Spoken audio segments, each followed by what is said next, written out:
really enjoyed it, and we really deconstructed what we liked about it. Yeah. So this has been Go good. immigrants.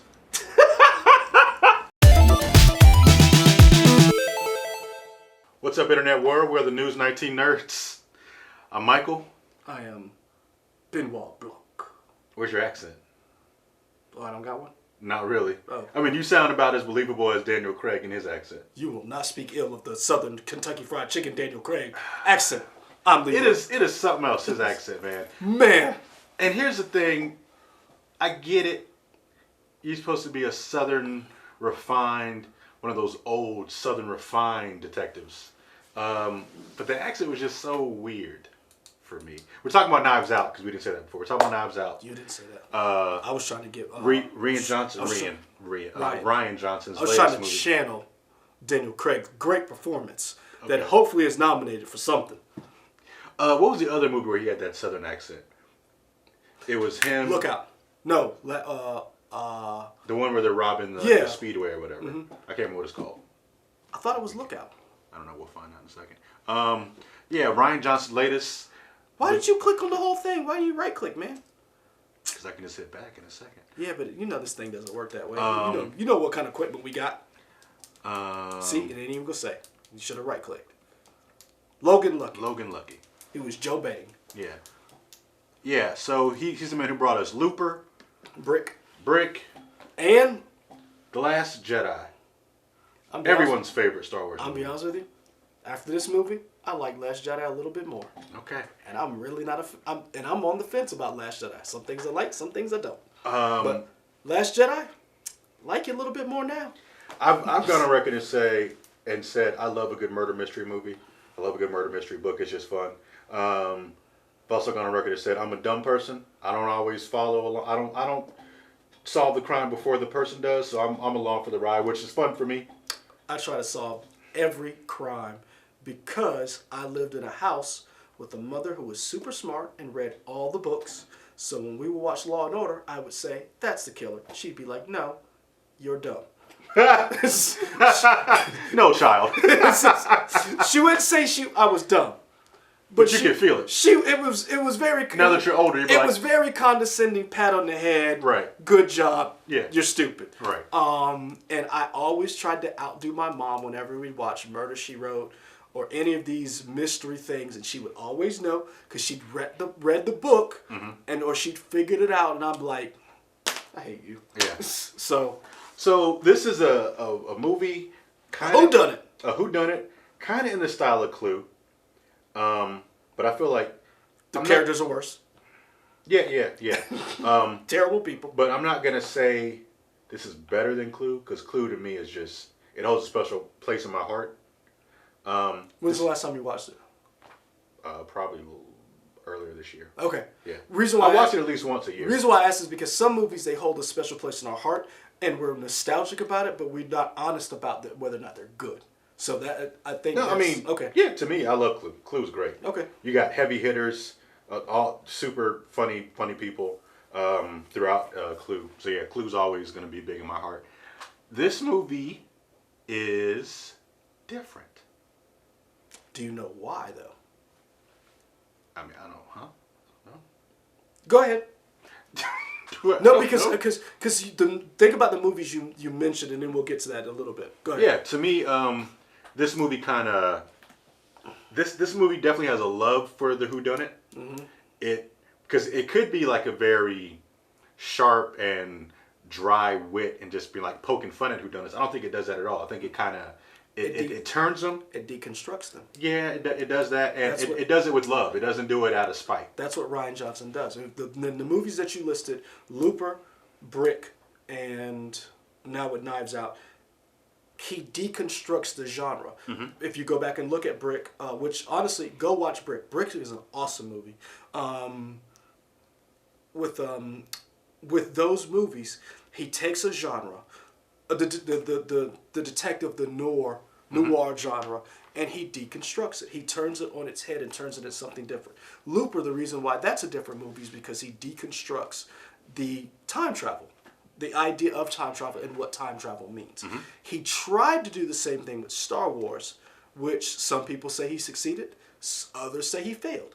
It's a very polarizing movie, but that's what he does. Yeah. And so that's when you're like, he doesn't poke fun at it. He's deconstructing the murder mystery genre and turning it on its head and giving you something I honestly cannot say we've ever seen before. This is one of my favorite movies of 2019. Like it's up there along with Booksmart. Did you ever see Booksmart? Did. I really like Booksmart. Love those girls. And it was funny. The beginning of the year, I was like, man, Endgame's gonna be my favorite movie of the year. It's not. Really? It's Booksmart? I mean, it still might be Booksmart, but when Booksmart came out, I said that was my new favorite movie of the year. This movie is up there for me. I'm gonna tell y'all right now, it's in the running as my top 5 movies of the year. Happy Death Day 2. That was fun. Man. Yeah. Happy Death Day 2 and Zombieland 2. Not that Loved foolishness. it. Oh man. Madison. Did we talk about that potential sequel spinoff? Yeah. Okay. Were you hating on it? I was. Give me I still am hating on it. Give me all of the Madisons. Love that. But love that girl. everybody in this movie is having fun. Yeah. They're bringing their A game. Everybody's just like, everybody kind of gets a moment to shine, and it's a cool thing to see in a movie like this. Mm-hmm. It kind of reminds me of the most recent version, and probably any version really, but for me, I'm thinking of the most recent version of Murder on the Orient Express, where Kenneth Branagh is Hercule Poirot, and when he interviews, I hope you said it right. Hercule Poirot. I don't know. Whatever. Yeah, I can get the accent. Yeah. Whenever he interviews people one-on-one, that's kind of their time, the actors and actresses' time to shine. Mm-hmm. And we get that here with Daniel Craig when he interviews people. I'm trying to think of what non-spoiler stuff to say. I just really enjoyed the movie.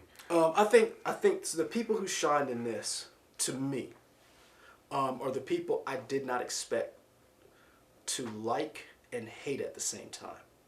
One, Ana de Armas, who plays Marta Cabrera.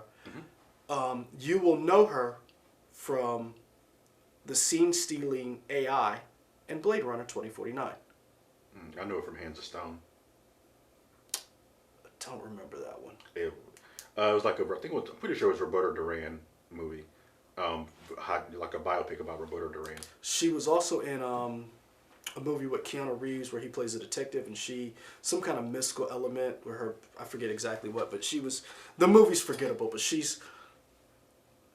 has a face where she is beautiful, but it's not distracting to the character that she plays. That she was just unassuming, very nice. She played her part very well. The other person who did a very good job that I love to hate her in this movie is Toni Collette. Toni Collette. I want to say she's underrated, but I think people know Toni Collette's the bomb. I disagree. I think people know it from the United States of Terror, where she was like those multiple people. Mm-hmm. Toni Collette's just always awesome. I think she's underrated only because I feel like a lot of people felt she didn't get an Oscar nom for Hereditary, and I feel like even though she probably wasn't going to win, I understand that, but to me the act of nominating somebody sometimes is the award itself, because yes, there was a heavy hitter class last year, but I think her portrayal in Hereditary was so good that and again, I think the Academy has a bias against certain movies, certain genres, and horror is one of them. Yeah. But Toni Collette's performance stood out, and if you did not have a strong performance in that movie, someone who carried that, a person dealing with grief, mental illness, the death of the loss of a parent, a horrible parent at that movie would not have been as good. And I feel like once again Toni Collette comes in and kills it. She nails it. Mm-hmm. And there are quite a few movies where she comes in and she's I'm trying to remember what she was, like the spy person in another movie, and she was very good. And I'm trying to remember what it was. It's on Netflix with I'll think of it in a second. But I think her character, her portrayal of that character, Joni, was very good. And I think to me she stood out amongst, because think about who's in this movie. Michael Shannon, Jamie Lee Curtis, Daniel Craig, Lakeith Stanfield, Chris Evans.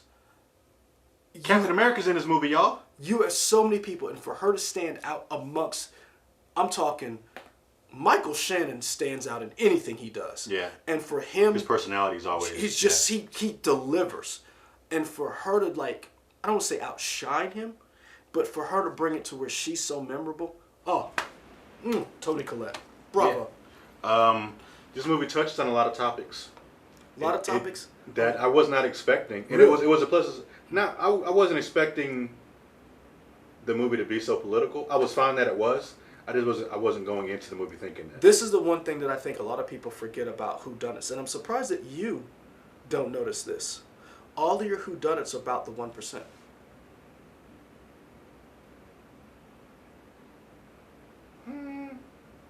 Most of your think about it. All of your whodunits, your murder mysteries, are about people who get killed, and you're like, why? And the reason why is because there's somebody who we have put this identity on them that they are important, and we want to know why they get killed.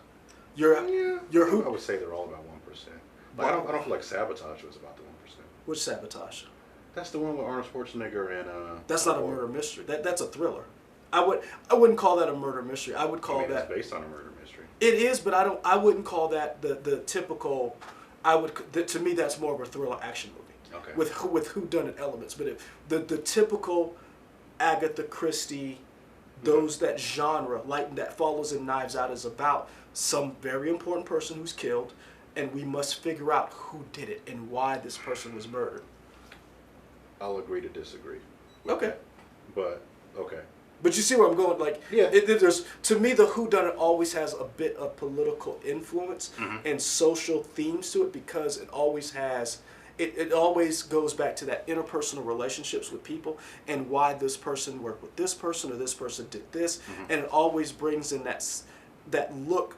They're always examining a society in that, and that's why I say those murder mysteries are maybe not about the 1%, so to speak, but it's always about that power dynamic between the haves and the have-nots. Yeah, and so that's why I was like, it really did a good job of deconstructing current American society right now. Yeah. I want to go back and watch it again just to see, because what I tried to do, I was following different plot threads in the movie that didn't mean anything. I was following like, this is going to be something. It didn't matter. I was following the wrong stuff, and that was cool. I enjoyed doing that a lot. I definitely want to go back and just see it again. The way scenes are shot and cut that give you whatever somebody's perspective, it was really cool. I like the framing. I like the pacing of the movie. The house itself was beautiful. It was a great house. It was a character. The house itself was a character. Yeah, and they say a line in the movie that references another movie about the house, which is cool. Yeah, just bravo, great job. One of my top movies of 2019. One of the things that I thought was very interesting about the movie was you talked about the threads. The one thing I liked about it was they did a good job. I think any murder mystery has to have plot lines that go nowhere, or like, because that's get you your red herrings and stuff. Well, I wouldn't just say red herrings. That's what happens in a criminal investigation, in a police investigation of who got murdered, or if something happened to this person, you have to follow all the leads. And this lead may be salacious, and but it may have nothing to do with why this person was killed. And I thought that was very interesting that they threw in things that were like, this person has a motive, this person has a motive, this person has a motive, and it's like, oh, but that doesn't go anywhere because the evidence doesn't go anywhere. Yeah. So I thought that was very interesting that they did that. And the shot selection was very well done. The framing, showing different people at different times, the retelling of different stories, because there was a lot of that. This character would sit down and tell their version of what happened. And then you would shoot that. And then you would see that same version from somebody else's perspective. Yeah. So I thought that was very interesting. Hats off to Rian Johnson. All of his movies are always shot very well. He works with some of the best people to give you a sense of you're there. So, bravo. I would like to see Benoit Blanc In another movie? Yeah, give him a franchise of movies with a different story, different whatever. Daniel Craig will have time after this last James Bond movie. Right. Yeah. Give him a different thing. I would love to see that for sure. This is the thing I'm wondering now. Is this why he was so upset with the James Bond franchise because it didn't allow him to do these things. Because Logan Lucky, his character Joe Bang was hilarious. Yeah. This Benoit Blanc character that we got, as it stands right now, Daniel Craig would be the longest tiered James Bond with the least amount of movies. He has played the character the longest, and We're not the least amount of movies. Lazenby has the least amount of movies. he has, for the longest time, he has the least amount. Okay. So in other words, like if you look at what Roger Moore did, Roger Moore put out more movies than, same thing with Connery, I believe. So for the amount of time he's played it the longest, with the least catalog of movies, because he's only got 5. Right. So, and I wonder, is that part of the problem why he was so angry to go back to James Bond, because it stops him from doing what he would want to do, which is that. Which this character is so different from anything else he's ever played. Yeah. Any other non-spoiler stuff? What do you rate this movie? Ooh. How many knives? How many knives? I mean, I'd give it like a 4.5, 4.75 out of 5 knives. Okay. It was, because I can't really think. I mean, would I give it a 5 out of 5? I don't know if I get a 5 out of 5, but I mean, it's very high. I mean, I can't think of anything that I didn't like about it. I'm asking because I know you like your murder mystery, and so I wonder where this stacks up in your murder mystery pantheon canon, where it would fall. Yeah. What about you? I don't know, honestly, because I definitely say it's a 4. I wish there was a better way to rate, a better rating system where you had cinematography, acting, and there were categories where you could break down, and then those were averaged into. You don't give it a full rating. Your averages, because I think the acting was very well done. I think the shot selection was very well done. I think everything was done. There was a little things that I thought was a little that they didn't follow up on or they didn't expound upon, and we'll get to that in spoilers, where I was like, but still. And so I give it a solid 4. As a 4 out of 5 knives, I give it a solid 4. Okay. So yeah, we doing spoilers? Spoilers now. Yeah. Yo, you better be ready to hear some stuff. This movie coming. So spoiler if alert. you like, we should have said this before. So spoiler alert. If you don't like politics in your movies, this ain't the movie for you. This is not the movie for you. If you don't like social commentary in your movies, this ain't the movie for you. If you don't like Rian Johnson and you came for him for Last Jedi, this ain't your movie. This is not your movie. Because he took y'all out. Because me and Michael had this debate. I feel like you would not have gotten Knives Out if Rian Johnson hadn't done The Last Jedi and people had castigated him online and throughout his entire social media presence and bashed The Last Jedi the way they did. Mm-hmm. I feel like you would not have gotten this kind of movie, this biting satire on American society with this movie. That's me. That's how I feel. But I loved it. Yeah. So how you want to tackle this movie? Let's start from the beginning. This is not a whodunit. This is a whydunit. Yeah. Somebody else has said that before, and you don't really pay attention to that till you realize it's like in the first 20 minutes, maybe, I don't know, the movie didn't feel long, but it felt like there was a lot to it. Oh yeah. And I don't know how to best describe that. Like, I don't know actually how long the movie was, but I never felt bored. Sir, you can literally just scroll up when you were like, you don't know how long the movie was. No, figure it out for me then. Oh, okay. So I don't know how long the movie was. I don't know. I was like, but oh, now you're struggling with this. But it didn't feel long to me. I was just in it for the technology. entire ride. I actually saw it before work, and I was worried because I never looked at my watch or clock or anything. But I was like, is this going to make me late for work? But, who cares? Yeah. 2 hours and 10 minutes. 2 hours and 10 minutes. Okay. Yeah.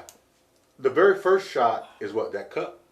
Mm-hmm. Because that's the ending shot, more or less. Yep. That cup of my house, my rules, my whatever. And that must have been. I like her. Her name is Edie Patterson. She does a lot of stuff with Jodie Danny McBride. Ah, yes. I guess she is the housekeeper. Yeah, she walks in and finds Harlan Thrombey dead. Christopher Plummer. Yeah, dead. And then Knives Out pops up. So you're watching the movie, you're going through, and basically the first 10, 15 minutes are standard. Boilerplate. You think this is it's going to be a standard whodunit movie? It follows the whodunit pattern. You get introduced to the characters. They have little graphics that are like, this is Joni. Yeah. This is so and so. And they help you a couple times. Like they put up their name, and then Lakeith Stanfield, and I don't know who the other cop is, but he's been in some other stuff too. I like his character being enthralled with the Thrombey family, and it's like, I love this mystery. This is great. I just like that character. But you get the person's name, and then you also get a couple like background questions that Lakeith and the other officer asked to kind of get you. The primers. Yeah, to familiarize yourself with those characters so you can kind of remember this is this is this is this. Because there are a lot of characters. Yeah. For some people, this may seem like a very dense movie. It's not. It's a very easy to follow movie because to me that first 20 minutes sets it up very well. Yeah. It sets it up to the point where it basically explains who everybody is, their relationship to Harlan, and why each of them matter. Mm-hmm. And then it gives you their motives, why each of them would kill Harlan. Mm-hmm. And then it does something no other whodunit in my recollection, and I'm quite sure they will. The internet, you will tell us for sure, but this seems like the first time I've ever recognized. They tell you who actually did the murder. Well, so some other whodunits kind of tell you that, but it's kind of like a trope, or not a trope, but a thing that Luther will do with its killers is, you know who the killer is at the beginning of the season, and you're kind of just following Luther as he figures out who it is. Well, the difference between that and this is that the difference between those and this one, to a certain extent, is in those situations, Luther is trying to find the person who we all know is the killer, and he's trying to get there. In this, in Knives Out, we know who the supposed murderer is, but Detective Benoit Blanc does not, and is trying to figure it out himself while that person is next to him the entire time. Yeah, no, that was a cool that was a cool spin that I was expecting. Is like, oh, because now you're rooting because she is the purest person in this whole movie. She's likable. Yeah, and that's the one thing. That's the one thing. The difference. The reason why I think. Go back and watch Blade Runner. She's beautiful in Blade Runner, but she's supposed to be. She's supposed to be desirable. She's supposed to be this AI that she's her in physical form. And so you see her and you're like, oh, she's very pretty, but she's very unassuming. And the difference in this movie is you root for her. She seems nice. She seems genuine. She's helpful to the point where the family wanted her to come to the funeral. She's more than just an employee. Well, they say they wanted her to come to the funeral. But they were outvoted. Which is, and I need to see it again because... Every single one of them says they wanted her to come, but she was outvoted. They were outvoted. Right, and you realize like, oh, none of y'all wanted her to come. Yeah, which is great. This movie is really good. But when you, and that's, did you realize that that's how fake they were when each of them said that? Yeah. Because the first time when Jamie Lee Curtis, I think she's the first one to say it. She's the first one to say it, and then I believed it the first time. I was like, oh, that sucks. I was like, wait, all of you? But this is the thing. I didn't believe it at all because I was That's like, because you're evil. No, because the one thing I always know about families is when it comes to money and it comes to family, those things do not work well together.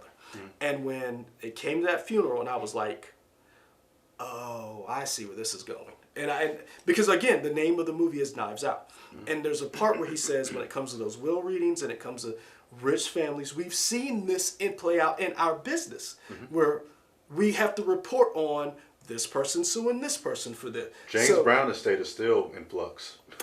You've been dead forever. Not only that, the people who came for Prince. Yeah. The same thing with Aretha Franklin. Aretha Franklin had no will. So we've seen this in our own. So when they did that whole fake, I was like, oh. And then the movie's called Knives Out. I was like, oh. Yeah. Now I thought Catherine Langford was going to be the innocent one. Who's Catherine Langford? Oh, okay. I thought that's the young girl. Yes. Girl from 13 Reasons Why. Meg. Okay, Meg Thrombey. Yeah. Yeah. I thought she was going to be. Let me make sure I got. Why is her name not listed? It was. You passed. Yeah. Oh, Catherine Langford. Yeah. Yeah. So I thought she was going to be the doe-eyed, but Turns out she was just as bad as the rest of them. Was she? Yep. You think so? Yep. I feel like she was coerced. Nah. Interesting. Okay. The reason why I said it is because the whole idea behind each one of every single one of them in the family, with the exception of Harlan, did everything they did for selfish reasons, self-preservation. Yeah. And the one thing that was different, that what's old girl's name? Marta. Uh-huh. The difference between her and what Harlan noticed was that she was selfless. Yeah. And that's the difference between her character and the rest of them. Yeah. And so that's why I said it literally turned it on itself, because here you are rooting for this selfless person who made a mistake. Mm-hmm. And you're like, you don't want her to get caught. Yeah, and that's cool. Usually you're always like, well, it's fun because you never, for the most part, usually don't root for the person who is You don't the killer. ever root for a murderer. Yeah. Well, I mean, people root for Dexter. But that's a new that's a new wave of people seeing, of us deconstructing villains and turning them into the anti-hero. Okay. So I think that's different. Okay. We're rooting for them because we see justice being served through them, that it does not get met through other means, through the other societal institutions. That doesn't happen. Same thing with Breaking Bad. We root for him because he's doing this, we think, for altruistic purposes, right. and then we realize, oh no, you're a horrible person. Right. Same thing with another Luther. Mm-hmm. We root for him because Luther's a bad cop. He should not have a bad. He should not have a bad. But no. We root for him because he works outside the confines. That's why we rooted for Elliot Stabler in SVU, the anti-hero. Mm-hmm. But if you really look at it, and you look at actually at the person, you realize these are bad people. Mm-hmm. And even Elliot Stabler, and he's one of the few who realized in the show, I'm toxic. That's why he left.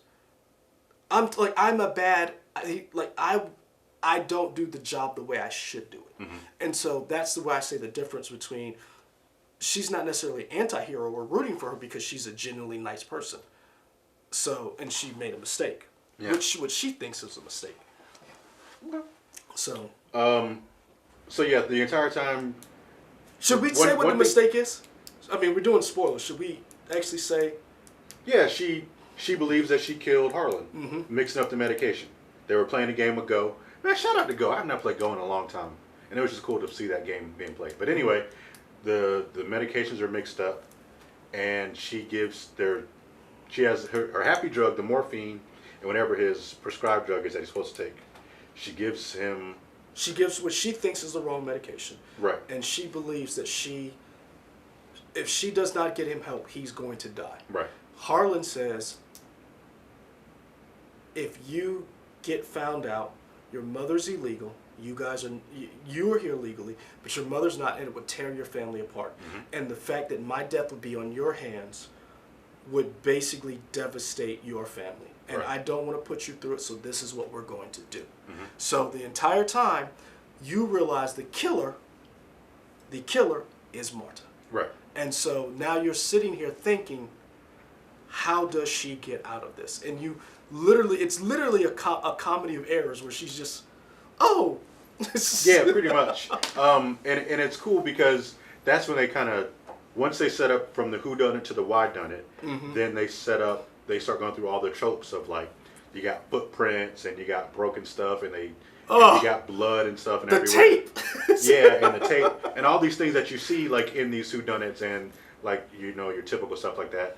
They're all broken down, and the walking through the mud was hilarious. Yeah, she's like, what? That was great. What else? There was the throwing with when that dog was great. That when she threw it, and that's why I said shout out to Ryan Johnson, because when Daniel Craig's looking this way and that camera shows stuff in the background, that, you know what? Who does a really good job with that? Superstore. Superstore does a very good job of having vignettes of stuff going on in the store that's in the background that just happens, and then they cut to something else. Yeah. And they did that with this, and it was bravo, Ryan Johnson. Yeah. I commend you for that. So, also, What else is my mind is scattered? Oh, they do a lot of things where like they kind of pay homage to other famous like institutions in the murder mysteries. Like you see in Angela Lansbury, you see Murder She Wrote. When you saw the show, they were watching. Right. Yeah. Yeah, they show that. They reference the house as being like a clue house. They also, her sister, I think is watching SVU maybe or something, one of those type of procedural shows. Because her and her mom get into it in the kitchen. Yeah, and it's just funny, just like because they realize what this movie is. It's a love letter in a sense to whodunits, I think, and Ryan Johnson does a great job of that. Brian Johnson, once again. Yeah, good job, friend of the show, Ryan Johnson. Let's talk about this Thrombey / Drysdale family. They're the best family, right? No, they're not the best family. Wonder where you going with that. I was gonna let you hang yourself. They seem like they're okay. No, they don't. They do. No, they don't. Really? Yes. See, you were on the defensive already. I think that from the beginning, this is me. Maybe I'm naive, and I'll take that. That's fine. That's why I gotta look out for you. That's fine. You take care of me. Thanks, Daddy. They seem to be caring. The things they say, they're like, "Oh, we'll take care of you. You're part of the family." But as the movie goes on, you realize, no, they're not. They're elitists. They think that Marta is okay as long as she recognizes her place. Yep. As long as she realizes, kind of going back to Watchmen, as long as you recognize where you are, then you're fine.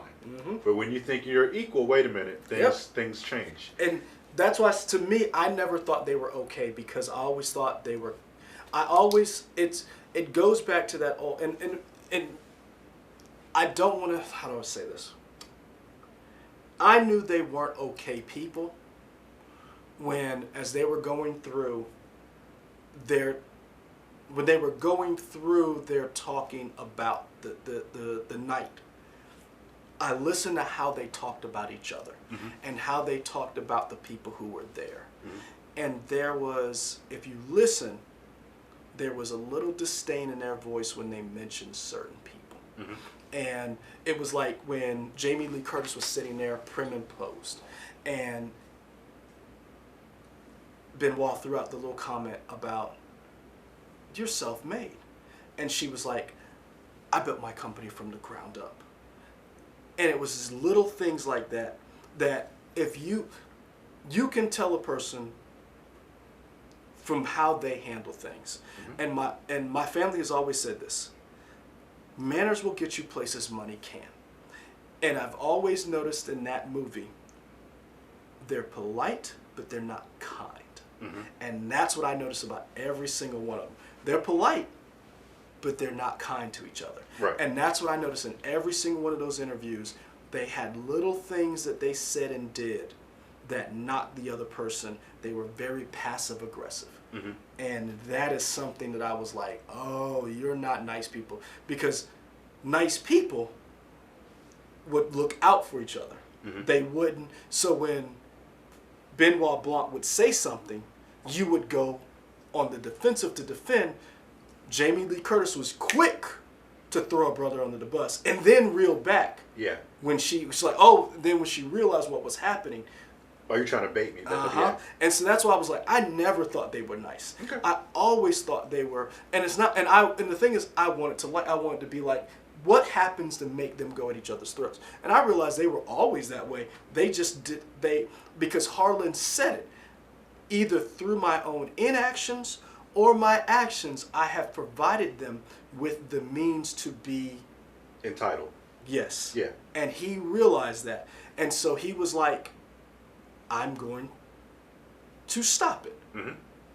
Unfortunately for him, you don't put people on the teat and then take it away. Right. And then think they're going to respond kindly. Right. So it's kind of funny because once you realize that Marta is the killer, quotes killer, you do kind of wonder, like, well, where's the movie going to go? Because at that point you're thinking, or at least I'm thinking, What okay, am I so, going to do for the next hour? right, so I guess the point of the movie is, oh, well, we see how she gets away with it because you want her to get away with it. So you feel like, okay, so we're trying to, because you want to see her get over on these rich bleeps. Right. You hope she can get over on Blanc and everybody because for whatever. Also, we know Blanc was hired by somebody anonymously to investigate this thing. Who did you think hired Blanc? Before you found out who really hired him, who did you think hired him? I thought it might have been Linda, Jamie Lee Curtis. I thought that too. Yeah. I thought it was her, or I thought it was the grandmother, the great grandmother. She was great too. Shout out to that actress. She was just like looking. Son. She was great. You know what she reminded me of? Who? Cousin It. Yeah. She was just lean over. Or like when Michael Shannon was like, "Are you hungry?" And she was like, she just ate a whole salmon plate. Right. He's like, what? Yeah, she was great. I'm trying to think what else I want to talk about in this thing. I mean, to me, it really did subvert your expectations of what a murder mystery is and what it can be. And it really opened the door for a new way of storytelling because you can tell me who the murderer is in the beginning. And I'm still enthralled because now I want to know what happens next. Yeah. And that's the best part of storytelling. You setting up what happens next and hooking that person and reeling them in, and boom. So we go through the movie. Marta's trying to get away with everything, and she gets put in a corner. She has to confide in. So let's backtrack. Harlan's going to cut off everybody from the inheritance. The reading of the will, and the real knives come out. And we see them turn on Marta because Harlan has given her the entire estate. Everything. The publishing rights, the house, the books. Well, the house is at the end for that comedic beat when they're like, "You got to get our house," and then they look at the dude. Is it our house? Nah, it's not. It was great. Everything was hers. And so it really was seeing how people will respond when you take something they think is theirs. And that is a direct commentary on our culture today and our society today. When you take something that someone thinks belongs to them, either rightfully or whether it's right or not. Right. If they believe it's rightfully theirs, they're not going to respond with, let's see how we got here. They will not look at their own actions and say, self-reflection. Right.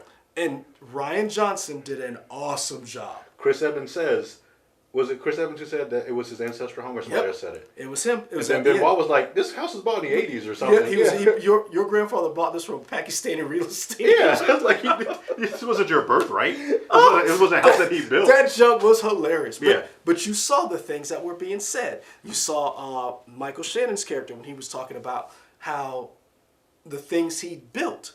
You saw it from Jamie Lee Curtis, and then you find out later, you took over the company that your father gave you. You started your company with $1 million loan. Yeah. Don Johnson's character, you are a kept husband. You signed a prenup. Ransom, Chris Evans' character, you're a trust fund baby. Yeah. Joni and her own daughter, you don't pay for your own college tuition. Your mom can't pay for it, and you don't know where the money comes from. Right. None of these people are self-sufficient. They're all dependent upon. Now, Jamie Lee Curtis is probably the only one who now can live without the money. She did something. But the rest of them, all were living on Harlan. Right. And when the idea that they could no longer lay at the feet of Granddad, you saw them change. And my only problem with it was I would have liked to have seen them follow some of those strands a little bit more before we start following Marta. And I don't know how you write that, because I would have liked to have seen some of those things come out where they were pointing the finger at each other. Because I thought, to me, that was the only down part where I do not grant this movie the other knife. Because to me, that's when I wanted to see how they, because they all were together against Marta, Right. but they all each had their own individual reasons of why they would have killed Harlan. Right. And I thought that should have been explored more. That's my biggest gripe with the movie. Okay. Yeah, to me, I was cool. Did you know Captain America was going to be the bad guy? Yeah. When did you know he was the bad guy? When he sat at the table. When she Sat at which table? When he sat at the table and he gave her the chili. Oh, he okay. gave her the baked beans. Yeah. Because this is the thing. I knew he would. I had a suspicion, and then when he said, "Grandfather told me you," I knew he was in on it. I thought it was him and his dad. I thought so. What I originally thought was he wasn't the mastermind. He was. He was the facilitator. I thought Don Johnson was the mastermind, And he was just playing kind of the doting husband. Yes, and I thought the two of them were in it together because that was the only way he was going to get money, because there was a prenup. Right. Now, I later found out there was no way because of the prenup, but I thought that the two of them were in it together because of how I just felt like those two dudes were in it together because they were the ones who married in. He was the one who married into the family. Right. But I knew he was a part of it when she beat Granddad at Go, Harlan at Go, and he said, "I thought I was the only one." Yeah, and that line stuck with me the entire. Like Granddad said, "You beat him more than I did." Yeah. And that's when you were like, "Oh, because you're entitled to think you're better. There's no way this female, this immigrant, can be better smarter than you." And that's why I was like, that in the back of my mind. That's why I said I knew it had to be one of them. I knew Marta wasn't. I knew she was innocent. I didn't know to what extent, but I knew he had something to do with it. I just didn't know who else was involved. Mm-hmm. And then it turns out later on it was just him by himself. It's just him. He was just masterminding this whole thing. Yeah. I really thought Don Johnson, because of how Don Johnson reacted and how he did not react well to the cheating thing. Mm-hmm.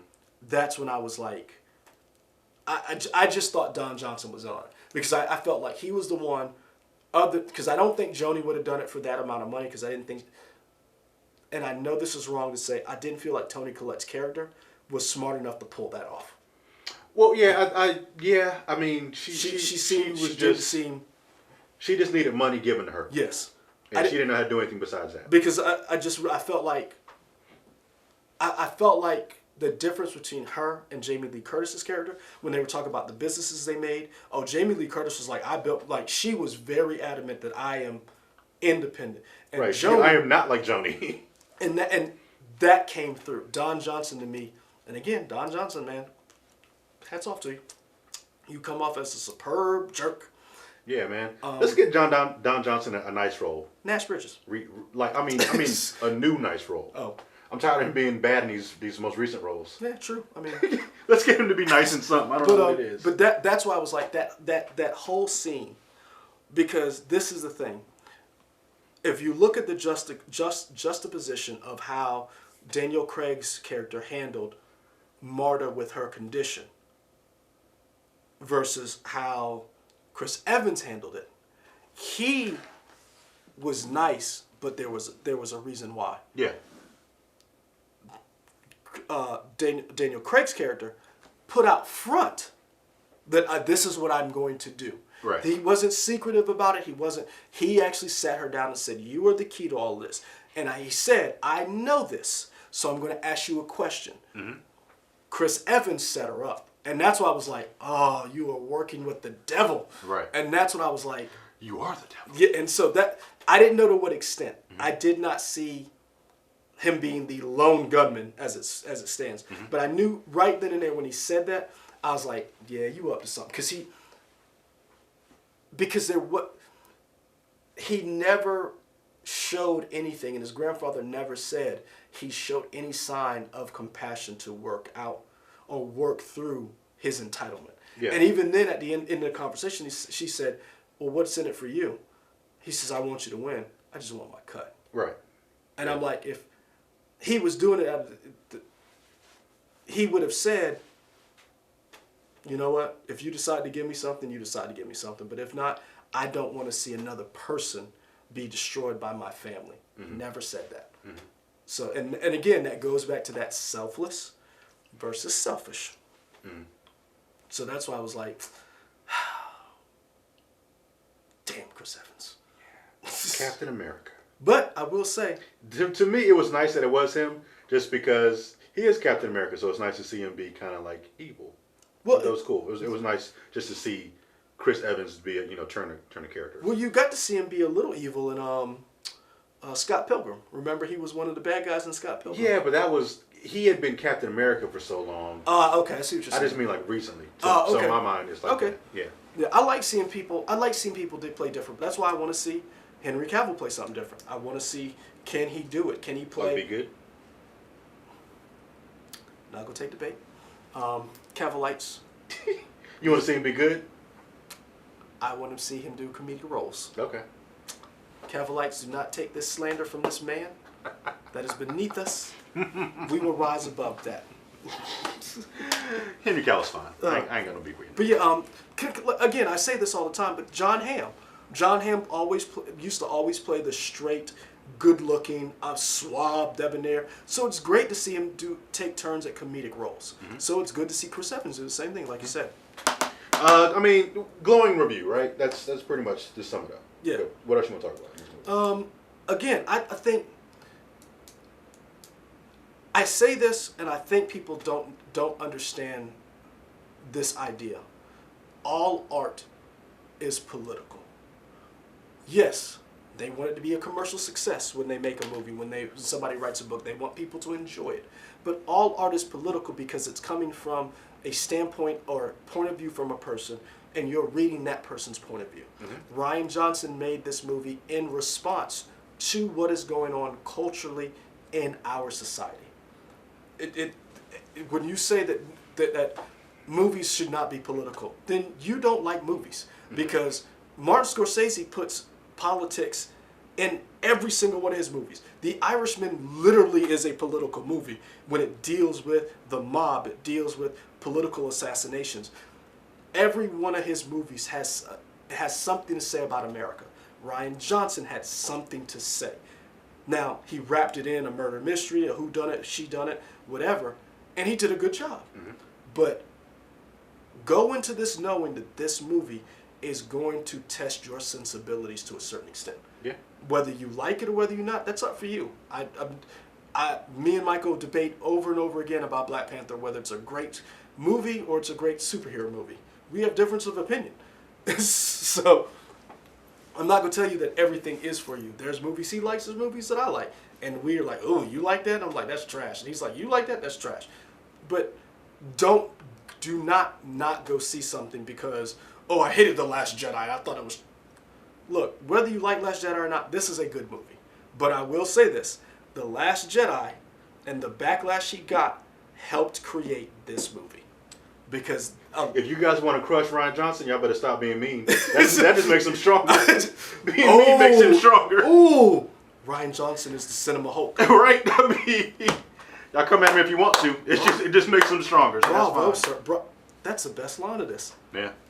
You piss Rian Johnson off again. Yeah. See what happens. Because the movie exceeded expectations at the box office. That's good. Yeah, it was number 2 at the box office behind Let It Go, Let It Go. What key are you in?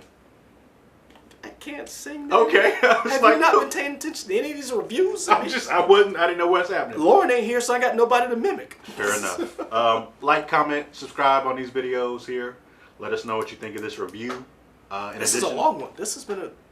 Well, because we've been talking about this and watching, so it just seemed like it's long. No, this one is a long one because I think I think this one is a very good movie, and I think we really enjoyed it, and we really deconstructed what we liked about it. Yeah. So this has been Go good. Immigrants.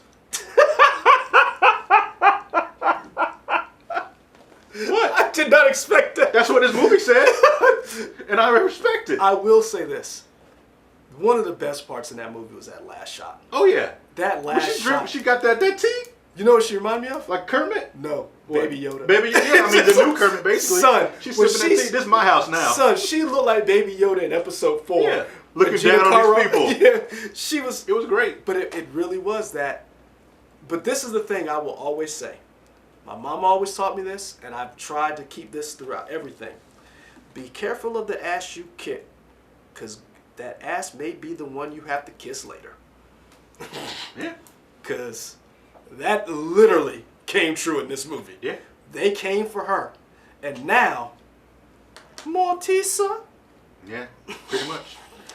Find us here on YouTube, also Twitter, Instagram, Facebook, WOTX.com.